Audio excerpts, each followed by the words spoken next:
The wind was colder than usual at Kitty Hawk that morning. The kind of cold that bites through your clothes and settles deep inside your bones. The ocean in front of the small wooden camp roared like a restless animal, crashing against the shore again and again.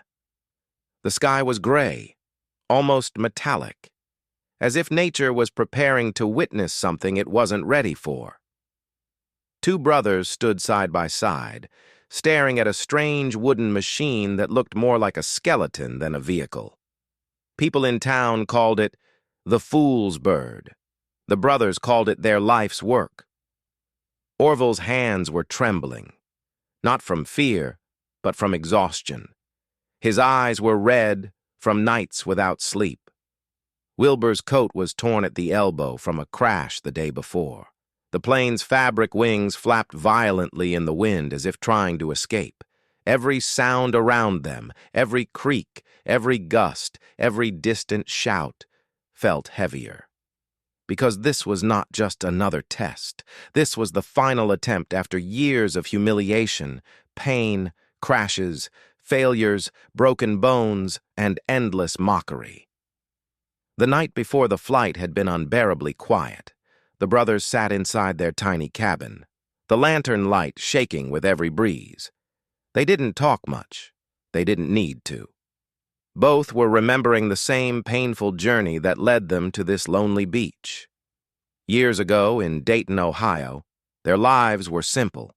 They repaired bicycles and built spare parts. Every morning, customers came asking for chains, pedals, and tires.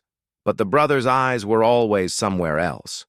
Every time a bird flew overhead, they paused, tools in hand, watching the way its wings curved, the way it banked left or right, the way it lifted itself effortlessly into the sky. They didn't see a bird. They saw a message, a design, a secret. Their obsession started the day they read the news about Otto Lilienthal, the glider pioneer who died in a crash. He was the only man who had come close to flying.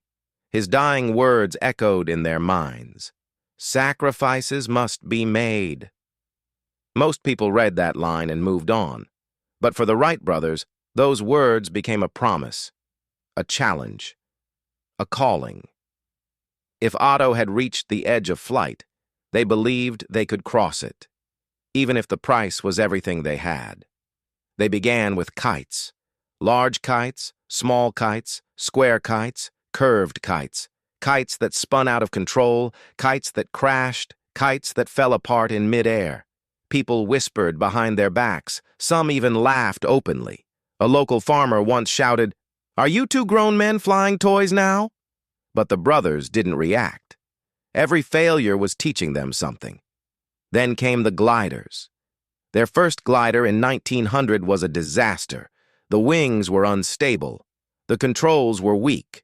When Wilbur first climbed inside and the wind lifted it, the glider twisted violently and slammed him into the ground. He crawled out coughing, bleeding, and dizzy. People watching thought he wouldn't stand again. But he did. He wiped the blood off his lip and said, "We adjust the wing angle." That was the day fear stopped existing for them. But their biggest enemy wasn't the crashes. It was the numbers. The calculations from famous scientists were wrong, and without the correct math, flight was impossible. So the brothers locked themselves inside their shop for weeks. They built a wind tunnel, a wooden box with a noisy fan that rattled like thunder. Inside it, they tested over 200 wing shapes. Neighbors heard the loud humming day and night and assumed the brothers had gone insane. But inside that shop, in that noisy wind tunnel, the real secret of flight was discovered. One night, Orville slammed a notebook on the table and shouted, "Wilbur, this is it!" The lift formula clicked. The numbers finally made sense. Their eyes lit up with a fire no failure could extinguish. They had found what even scientists couldn't. With this knowledge, they built their 1902 glider, sleek, controlled, almost alive. It moved exactly how they wanted. It banked left with a twist of the wing. It turned right with a shift of weight. For the first time, They controlled the sky. People on the beach watched in shock. Some even clapped. But the brothers didn't celebrate. They wanted more. A glider was silent. They wanted a machine that could roar. But there was no engine in the world light enough for flight, so they built one, by hand, from scratch, with their mechanic, Charlie Taylor. Sparks flew in their shop for weeks as Charlie shaped metal like a sculptor making history. When the engine was ready, they attached it to the wooden frame. The machine looked delicate, almost breakable, but inside it was the future of humanity. Back at Kitty Hawk, December 17th, 1903 arrived. The moment everything depended on. Wilbur went first. The machine lifted a little, then the wind slammed it back into the ground. People shook their heads. "Enough," someone said softly. "Humans are not meant to fly." Here is the longer, more suspenseful, more cinematic version of your ending. Same story, but expanded with tension, emotions, visuals, and drama. Perfect for voiceover plus 10 to 15-minute video. Silence followed. A silence so deep it felt like even the ocean waves had stopped breathing. Orville stepped forward slowly, almost unwillingly, as if he was walking toward fate itself. He placed his hands on the wooden frame of the machine people had called foolish, dangerous, impossible. The cold December wind sliced across his face. Wilbur looked at him one last time and whispered, "If we fail today, we die trying." Orville didn't answer. He simply nodded, climbed belly down onto the fragile frame, and gripped the trembling controls. The engine coughed once, then again. Then it came alive with a growl that echoed across the empty beach. The wooden propellers spun faster and faster until they disappeared in a blur. The entire machine vibrated, like a wild beast being forced awake after 100 years. The rail beneath it rattled. The wind shoved against its wings. Sand whipped into their eyes. For a moment, it felt like nature itself was warning them. "Turn back, or I will destroy you." But they didn't. Wilbur released the restraints. The plane surged forward, faster, faster, faster. The world around Orville blurred. His heart slammed against his ribs. The machine shook so violently it felt like it would tear itself apart. And then, a jolt, a shift, a moment so small it almost went unnoticed.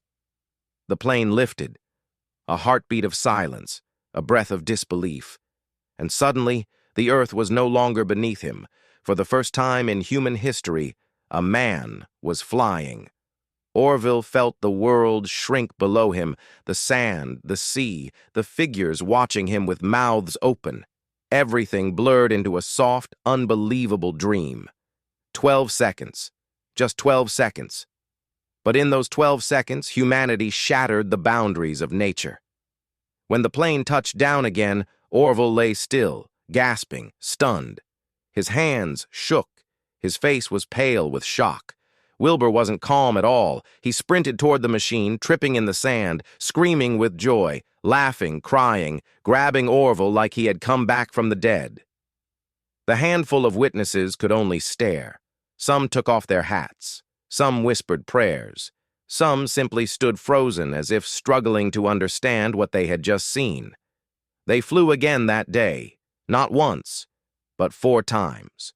Longer, higher, farther, until the impossible no longer looked impossible. But here is where the story turns dark. The world refused to believe them. Newspapers mocked them. "Hoax," they wrote. "Fantasy. 2 bicycle mechanics claim to fly? Absurd." Scientists dismissed them as delusional. Inventors accused them of lying. Governments ignored them. For 2 long years, the Wright brothers lived in the shadow of their own miracle. A miracle the world refused to see.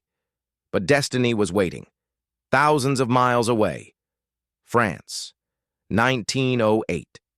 The sky was clear. The field crowded. Thousands waited.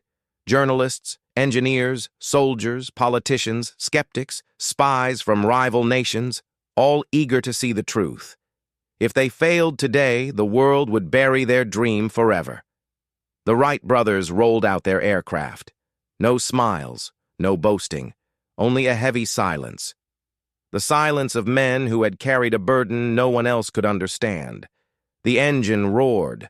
The crowd leaned forward. The plane began to move, cutting through the field, gaining speed. And then, so gracefully it seemed unreal, it rose. The crowd gasped. Women covered their mouths, men froze mid-step, children pointed and screamed. The plane didn't wobble, it didn't struggle. It flew like a creature born in the sky. Wilbur circled the field once, twice, 3 times. Every loop sent shockwaves through the crowd. A military general whispered, trembling, "This changes everything."